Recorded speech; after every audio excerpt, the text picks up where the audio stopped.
உதயநிதி ஸ்டாலினுக்கு அவ்வளோ அனுபவம் இருக்காது. அனுபவம் இருக்கிறவங்கள நம்மள அந்த வடிகால் மாதிரி யூஸ் பண்ணிட்டு இருக்காங்களா கர்நாடகாவில், அதை வந்து எப்படியாச்சும் வந்து ஏதாச்சும் பண்ணணும். டேக்ஸ் வாங்குறாங்க, நம்மளும் கட்டிட்டு இருக்கோம். அதுக்கேற்ற மாதிரி நமக்கு நீட்ஸை வந்து அவங்க கொடுக்கணும். 2026 நம்ம ஓட்டுக்கு தளபதிக்காக தான் வெயிட் பண்ணுறோம். அதாவது பார்த்தீங்கன்னா உதயநிதி ஸ்டாலின் அவர்கள் வந்து 19ஆம் தேதிக்கு அப்புறம் வந்து துணை சிஎம்மாக வந்துட்டு ஆக போகிறாங்க. ஸோ அதை பற்றி நீங்கள் என்ன நினைக்கிறீங்க? இல்லை, இப்போது எனக்கு அதை பற்றி எதுவும் பெருசாக தெரியல. ஆனால் இப்போ இன்கேஸ் அவர் ஆயிட்டார்னா ஓகே, அவர் கொஞ்சம் படிச்சிருக்காரு. பட் இதுவரையும் அவர் இருந்து பெருசாக எதுவும் பண்ண மாதிரி எனக்கு தெரியல. மேபி இப்போ ஃப்யூச்சராக துணை முதல்வர் ஆனதுக்கப்புறம் மேபி அந்த பொசிஷனால் அவருக்கு ஒரு ரெஸ்பான்சிபிள் வந்து மக்களுக்கு ஏதாச்சும் நல்லது பண்ணால் ஹாப்பி தான். அவர் ஆல்ரெடி மினிஸ்டராக தானே இருக்காரு. ஆமாம், விளையாட்டுத்துறை அமைச்சராக இருக்கார். ஆமாம்.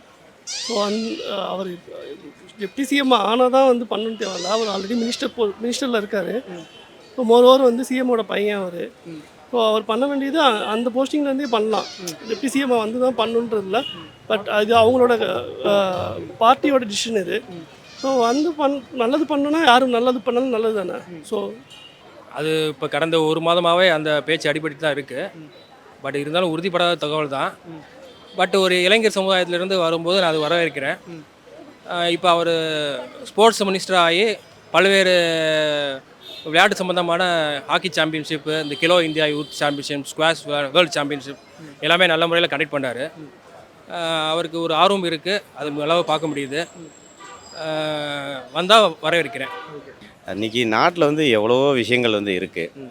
அத்தியாவசிய தேவைகள் இருக்குது. அந்த அத்தியாவசிய தேவைகள் வந்து நிறைவேற்ற வேண்டிய கடமை வந்து திமுக அரசுக்கு இருக்குது. இன்றைக்கி வந்து மாற்று ஏற்பாடு வேணுங்கிறதுனால தான் திமுக வந்து சூஸ் பண்ணியிருக்காங்க. அந்த அத்தியாவசிய தேவைகள் வந்து நிறையா இருக்கிற போது அதை வந்து ஃபுல்ஃபில் பண்ணதுக்கு பிறகு அடுத்தது வந்து அதை பற்றி வந்து யோசிக்கலாம். ஏன்னா அந்த அத்தியாவசிய தேவையில் வந்து அடித்தட்டு மக்களுக்கான தேவையை வந்து நிறைவேற்றிட்டாங்க அப்படின்னாலே அடுத்தது மக்களாகவே ஆட்டோமேட்டிக்காக வந்து தேர்ந்தெடுப்பாங்க. இன்றைக்கி அவர் வந்து ஓரளவுக்கு வந்து நல்லா பண்ணிட்டு இருக்கிறாரு. இன்னும் மக்கள் வந்து அதற்கான மெச்சூரிட்டி வரல அப்படின்னு வந்து எதிர்பார்க்குறாங்க. அதை இன்னும் நல்லபடியாக வந்து பண்ணினாங்க அப்படின்னாக்க ரொம்ப நல்லா இருக்கும் அப்படிங்கிறது மக்களுடைய கருத்து. துணை சிஎம்ல பிரச்சனை இல்லை, அது அவங்களுக்குள்ள அப்படி தான் இப்போ இருக்க சிஎம் வரைக்கும் அப்படி தான் வந்திருக்காங்க. ஸோ அதனால் அது பிரச்சனை கிடையாது, வாழ்த்துக்கள் தான். ஆனால் அதனால் ஏதாச்சும் சேஞ்சஸ் நடந்துச்சுன்னா நல்லாயிருக்கும். உதயநிதி ஸ்டாலினுக்கு அவ்வளோ அனுபவம் இருக்காது. அனுபவம் இருக்கிறவங்கள கட்சியில் எவ்வளோ பெரிய சீனியர்லாம் இருக்காங்க, அவங்களெல்லாம் சிஎம் ஆகலாமே. துரைமுருகன் கலைஞர் காலத்துலேருந்து இருக்கார், அவரை சிஎம் ஆகலாமே துணை சிஎம்மா. அதை விட்டுட்டு உதயநிதி ஆக்கினாக்கா அனுபவம் இல்லாத ஆள் ஆக்கி என்ன பண்ணுறது? ஆல்ரெடி இப்போ விளையாட்டுத்துறை அமைச்சராக இருக்காங்களே. ஆமாம், விளையாட்டுத்துறை அமைச்சராக இருக்கா, அதுவே பொறுப்பாக பார்த்துட்டாலே போதுமே. அதை விட்டு துணை சிஎம் ஆக்கினாக்கா இருக்கிறவங்களெல்லாம் மக்கள் மத்தியில் கொந்தளிப்பு தான் வரும். ஸோ அதனால் துணை சிஎம் ஆக இப்போதைக்கு இல்லை, வேணாம் அப்படின்னு தான் நினைக்கிறீங்க. அனுபவம் கிடையாதுல்ல, அனுபவம் இருக்கிற ஆளாக துணை சிஎம் ஆக்கினா நல்லா திறமையாக செயல்படுவாங்க. அதை விட்டுட்டு நான் தமிழ்நாட்டில் எவ்வளோ பிரச்சனைகள் இருக்குது. ஆட்டோ தொழிலே நலிவடைஞ்சிருக்கு. ஆட்டோவுக்கெல்லாம் ஒரு நல்ல ஒரு கவர்மெண்ட் மீட்டரை போட்டு நல்லபடியாக இது பண்ணாங்கன்னா அதுவே சிஎம்க்கு நல்ல பேராக இருக்கும். அதெல்லாம் விட்டுட்டு அவங்க குடும்பத்தையே மேலும் வளர்க்கணும்னு ஆசைப்பட்டா இது எப்படி, எந்த விதத்தில் நியாயம்? இதுக்கப்புறம் வந்து இப்போ துணை முதல்வர்னா ஆல்மோஸ்ட் வந்து இன்னும் கொஞ்சம் நாளில் சிஎம் ஆகிறதுக்கு சான்சஸ் இருக்குது. உங்களுக்கே தெரியும். அது நான் சொல்லி தெரியணும்னு இல்லை, எல்லாருக்கும் தெரியும். அதை நான் சொல்லணும்னு அவசியம் இல்லை, உங்களுக்கும் தெரியும். யாரை கேட்டாலும் சரி, இப்போ தமிழ்நாடு நம்ம பாலிடிக்ஸ் பற்றி எல்லாருக்குமே தெரிஞ்சு போச்சு. ஸோ ஈவன் அவங்க தொண்டர்கள் அந்த கட்சியில் இருக்கிறவங்களுக்கும் தெரியும் ஸோ யார் நெக்ஸ்ட்டு வரப்போகிறாங்கன்ட்டு. ஸோ நம்ம அதில் என்ன சேஞ்சஸ் கொண்டு வரோன்றதை வச்சு தான் நம்ம டிசைட் பண்ணிக்க முடியும். இஃப் இன்கேஸ் ஆப்போசிஷன் பார்ட்டி கொஞ்சம் நல்ல பர்சனாக இருந்து அவங்க ஏதாச்சும் ஹெல்ப் பண்ணாங்க அப்படின்னா ஃப்யூச்சரில் மாறலாம். ஸோ நம்ம கையில் எதுவும் இல்லை. சோஃபார் இப்போ அவர் துணை முதல்வர் ஆகிறது பற்றி அவங்க தான் முடிவு பண்ணணும். இல்லை, அது அவங்க பார்ட்டியோட டிசிஷன். ஸோ நம்ம எதுவும் சொல்கிறதுக்கு இல்லை. யார் நல்லது பண்ணாலும் நல்லது தாங்க. ஸோ இப்போ என்னை பொறுத்தளவு நான் வந்து I am supporting mister Annamalai. So அவர் வந்து பண்ண நல்லது. அவர் இப்போ நல்லா எடுத்து அப்போ ஆஃப் நட்டை நல்லா பண்ணிகிட்டு இருக்காரு. எதனால் அவருக்கு சப்போர்ட் பண்ணுறீங்க? அதுக்கு ஒரு ரீசன் இருக்குல்ல, எல்லாரும் ஒருத்தருக்கு சப்போர்ட் பண்ணுறதுக்கு ஒரு ரீசன் இருக்குல்ல, அது கேட்குறேன். அவர் ரிட்டையர்ட் ஐஏஎஸ் ஆஃபீஸர், ஐபிஎஸ்லேருந்து சர்வீஸ் பண்ணுறதுக்காக வந்து பாலிடிக்ஸ் வந்திருக்காரு. மோர் ஓவர் டேட்டாவோட பேசுகிறாரு. எங்கே தப்பு நடந்தாலும் எடுத்துகிட்டு வந்து பேசுகிறாரு. மக்களுக்கு இங்கே பிரச்சனை இருக்கா, அது டேட்டாவோட பேசுகிறார். ஸோ ஜஸ்ட் லைக் தட் அவர் பேசிட்டு போகல. வந்து இங்கே பிரச்சனை இருக்குது, இதை பண்ணுங்கள், இதை பண்ணால் கவர்மெண்ட் வந்து நல்லா இருக்குன்னு வெள்ளை அறிக்கையும் வெளியிடுறாரு. ஸோ அதனால வந்து சரி இவர் வந்தால் இன்னும் பெட்டராக இருக்கும்னு தோணுது. ஒரு சிலர்கிட்ட நான் கேள்வி கேட்டப்போ இந்த மாதிரி என்ன சொன்னாங்கன்னா, அவரை விட கொஞ்சம் சீனியர்ஸ்லாம் இருக்காங்க, கட்சியில் இருக்காங்க, பட் இவர் துணை சிஎம்னா அடுத்த ஆட்டோமேட்டிக் சிஎம். இப்போ அவருக்கு வயதா இப்போ இன்னும் ஃபீல்டு ஒர்க் வந்து அவர் இப்போ தான் வந்து ஸ்டார்ட் பண்ணியிருக்கிறாரு நமக்கு தெரிஞ்சு. இன்னும் அவரை விட சீனியர்கள் வந்து பல பேர் இருக்கிறாங்க. துரைமுருகன் இருக்காரு, ராசா இருக்கிறாரு, அந்த மாதிரி முக்கியமான நபர்கள்லாம் இருக்கிறாங்க. அவங்களுக்கு ஒரு வாய்ப்பு கொடுத்து அவங்களுடைய வழிகாட்டுதல் படி வந்து அவர் பண்ணார் அப்படின்னாக்க இன்னும் நல்லா இருக்குன்னு எதிர்பார்க்கும். தமிழ்நாட்டில் ஏதாவது ஒரு பிரச்சனைகள் இன்னும் கொஞ்சம் சரி பண்ணலாம், இன்னும் கொஞ்சம் மேம்படுத்தலாம் அப்படின்னா என்ன பண்ணலாம் பெட்டராக இருக்கும்னு நினைக்கிறீங்க?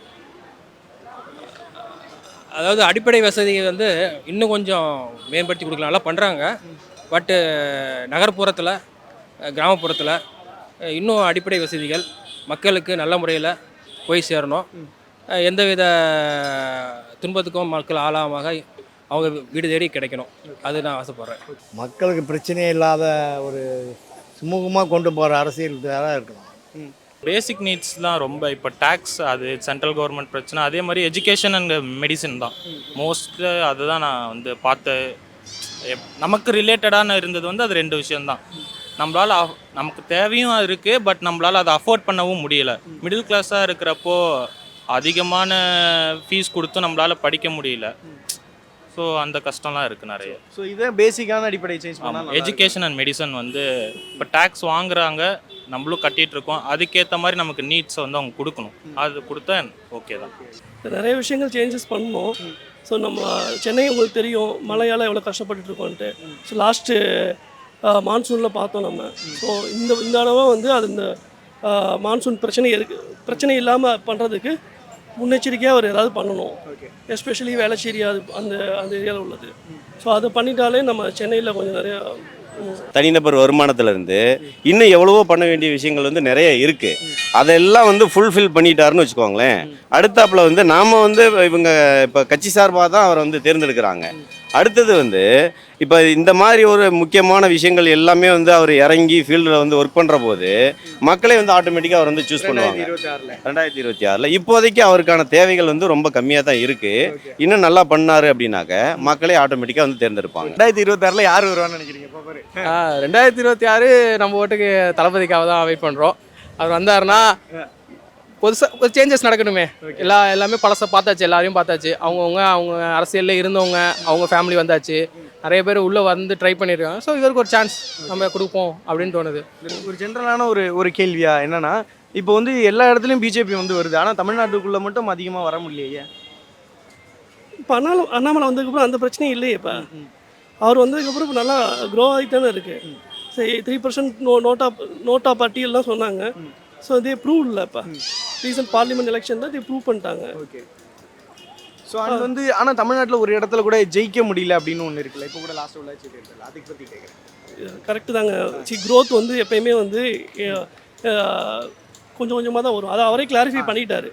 ஸோ இப்போ நான் 3%லேருந்து 12% வந்துட்டாங்க. ஓவராலாக 18% வந்திருக்கோம். ஸோ அந்த 12-13 ஆக்குறதுக்கு தான் ஹீஸ் தளபதி வந்து ஃபஸ்ட்டு மாநாடு வந்து நடத்துறதுக்கு 2-3 இடம் பிக் பண்ணுறாங்களாம், அப்புறம் இல்லைன்ற மாதிரி சொல்லிடுறாங்களாம். இது அஃபிஷியலாக பிரச்சனை நடக்குது, அந்த மாதிரிலாம் கேள்விப்பட்டீங்களா? அதாவது அது தளபதினாலே நிறையா பிரச்சனைகள் வரும், அது எனக்கு தெரியும். ஸோ அதனால் அது வந்துச்சுன்னா நல்ல பாசிட்டிவ் தான். நமக்கு தளபதி ரசிகராக ஒரு பாசிட்டிவ் தான். எவ்வளோக்கு எவ்வளோ நெகட்டிவ் வருதோ அவ்வளோக்கு எவ்வளோ அது பூம் ஆகி வெளில வந்துடுவாங்க. ஸோ அதனால் அதெல்லாம் பிரச்சனை இல்லை. வரட்டும் 26 பார்ப்போம். சரி, நீங்கள் ஒன் டே சிஎம்மாலாம் என்ன மாற்றுவீங்க? நான் என்னால் முடிஞ்ச எஜுகேஷன் அண்ட் மெடிசன் அது புவர் பீப்புள் வரைக்கும் கிடைக்கிறதுக்கு என்ன ஸ்டெப்ஸ் எடுக்க முடியுமோ அதை பண்ணுவேன். அது பின்னாடி இருக்க பாலிடிக்ஸ் ப்ரெஷர்ஸ்லாம் அது நமக்கு தெரியல. No corruption. நான் ஒன் டே சிஎம் ஆனால் என்ன விஷயத்த மாற்றுவோம்? மக்களுக்கு எது நல்லதாக பயன்படுதோ அதை தான் மாற்றுவோம். முதல் கையெழுத்து எதுக்கு போடுவீங்க? முதல் கையெழுத்து எதுக்கு போடுவோம்? இதுக்கு மாத்திரடா அப்படின்ட்டு. முதல் கையெழுத்து மக்கள் அலைச்சல் இல்லாமல் எந்த சர்டிஃபிகேட் வாங்கினாலும் சீக்கிரமாக போய் வாங்கின மாதிரி அதுக்கு ஒரு சைன் போடுவோம். அவ்வளோதான். கரப்ஷனுக்கு ஆப்போசிட். ஆமாம். ரோட்டில் வந்து மாடுகள் ஆடுகள் அது வாட்டுக்கு ஏற்பாட்டுன்னு தெரியுது. இதனால் ரோடு ஆக்சிடெண்ட்டு எவ்வளவோ நடவடிக்கை எடுத்தாலும் அடுத்த ஒரு வாரத்தில் பார்த்திங்கன்னா அது வந்துட்டு தான் இருக்குது. சிட்டி சென்டர்லேயே அது நடந்துட்டு தான் இருக்குது. ஸோ அது வந்து இனிமேல் நடக்காமல் அது என்ன பிரச்சனை, அதுக்கு தீர்வு எப்படி காணணும்னு சொல்லி அதுக்கு கண்டிப்பாக முயற்சி எடுப்பேன். நம்மள அந்த வடிகால் மாதிரி யூஸ் பண்ணிட்டு இருக்காங்களா கர்நாடகாவில், அதை வந்து எப்படியாச்சும் வந்து ஏதாச்சும் பண்ணணும். இறங்கி செய்கிற அளவுக்கு ஏதாச்சும் பண்ணணும். ஆமாம், அவன் நல்லா மழை பெஞ்சு நல்லா அவனால் சேர்த்து வைக்க முடியலன்னா இங்கே அனுப்பி விடுறான். நம்மளுக்கு தேவைப்படுற நேரத்தில் ஷேர் பண்ணி போனால் பண்ணிக்க மாட்டான். இது என்ன சுப்ரீம் கோர்ட்டே ஆர்டர் போட்டால் கூட பண்ண மாட்டாங்க. அந்த அளவுக்கு போல்டாக இந்த ஒரு சிஎம் அந்த அளவுக்கு போல்டாக இருந்தாங்கன்னா நிச்சயம் அதெல்லாம் பண்ண முடியும் அப்படின்னு தோணுது. சும்மா உள்ளுக்குள்ள அரசியலுக்காக நிறைய போல்டாக இல்லாமல் இருக்க மாதிரி ஃபீல் ஆகும். நிறைய விஷயங்கள் இருக்கு. என்ன சேஞ்ச் பண்ணீங்க பர்டிகுலரா? ஃபர்ஸ்ட் சைன் இதாண்டா போடுவேன். அடித்தட்டு மக்களுக்கான தேவைகளை வந்து ஃபர்ஸ்ட் வந்து நிவர்த்தி பண்ணணும். ஓகே. இப்போ இன்னைக்கு வந்து இப்போ நான் வந்து நம்ம மெட்ரோ ட்ரெயினில் வந்து போகிற போது அங்கே உள்ளே பார்த்தோம் அப்படின்னம்னாக்கா அந்த அளவுக்கு கம்ஃபர்டபுளாக இருக்குது, ரொம்ப சோஃபிஸ்டிகேட்டடாக இருக்குது. ஆனால் வெளியில் வந்து பார்த்தோம் அப்படின்னம்னா அதற்கான தேவைகள் இது பண்ணியிருக்காங்களான்னா கிடையாது. ஸோ அந்த மாதிரியான அடிப்படை தேவைகளை வந்து ஃபஸ்ட்டு நிவர்த்தி பண்ணுறது தான் மெயினான விஷயமா இருக்கணும். ஓகே அண்ணா, நன்றி அண்ணா. ரைட்.